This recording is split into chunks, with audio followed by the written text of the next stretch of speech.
As humans, knowing who we are and whose we are is very important, and as Christians too. But not only that, knowing what experiences we've had and how these experiences have shaped our mindsets, whether impacted it positively or negatively, is key to tapping into the extraordinary potential that God has deposited in us as children of God. Hey, precious people. It's me, Precious Wadero. If this is your first time watching any of my videos, welcome. I welcome you. I'm just a woman. I'm a mother, and I'm here with my videos with a vision from God, and I'm spreading hope and God's love in relationships. And when you say relationships, it doesn't really mean you relating with somebody else. Today is about relating with yourself, because you are going to be your oldest friend, your oldest ally. You talk to yourself more than anybody talks to you. So what do you have in your mind? What are you saying to yourself? What are you saying to yourself when nobody is listening? This month is is Mental Health Month. And when you talk about mental health, there's a stigma around mental health, especially with us, with blacks, with Africans, even here in America. You know, you have the schizophrenia, you have bipolar, you have some people that are borderline psychotic and they have to be on medication. And then you have the lower spectrum where they are just, they are depressed, they have anxiety, sometimes they cannot function, sometimes they go to work and come back and they have to be in an altered state where they drink, and then some people use sex, some people use drugs, some people use food where you're just literally eating yourself to death and you can't stop.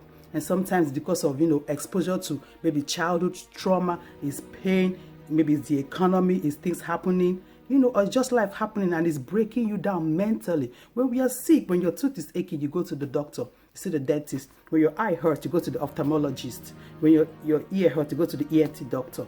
When your bone is hurt, you go to the chiropractor. But when your heart breaks, when your mind is altered, who do you go to? When you're so hurt, you go to God and you pray. But it's something about the mind that we have to start talking about, because the mind, controls what it tells the brain what to do. And your mind sometimes is like a combination of your attitude, your behavior, the things that you have done, your experiences, and then these things become a pattern and your brain stores it, and then you see yourself doing things that you wonder, I shouldn't be doing this, I am more than this, but I can't help myself, because what you have in your mind, what you have fed your mind all this while, is like it's controlling you.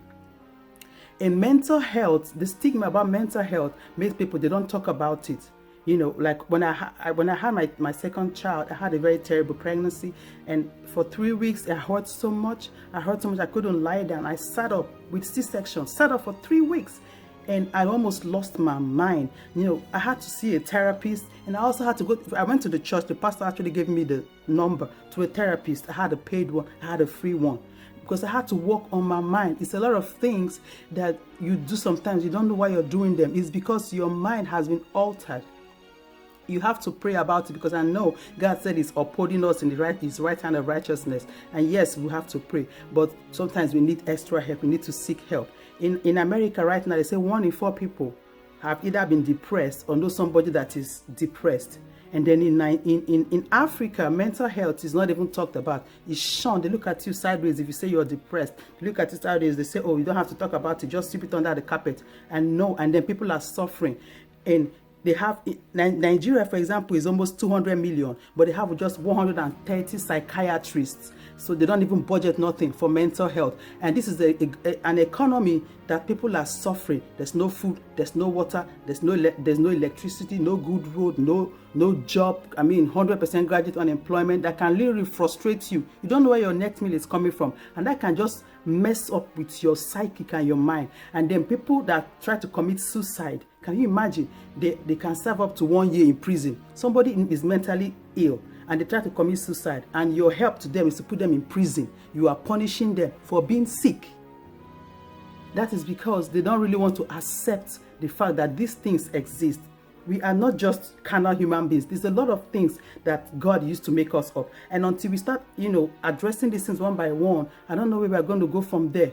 So this is a time that I'm going to, slowly by slowly talk about things that are affecting our mental health, so that we can, seek help, seek therapy, and then know things that we can do so we don't expose our children to traumas that later on in life is going to affect them.